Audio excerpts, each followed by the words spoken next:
We are glad to welcome you on a HardReset.Info YouTube channel, and in today's short and simple video I'm going to demonstrate that you can restart OnePlus phone.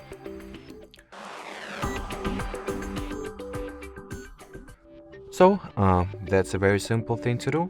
Once you would like to reboot the system on your device, simultaneously touch and hold the side power and volume up keys like so.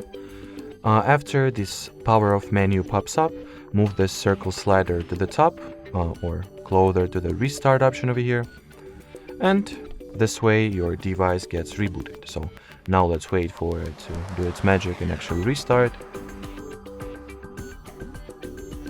So here you have it. Alrighty, so that would be it for today, guys. Thanks for watching, and bye bye.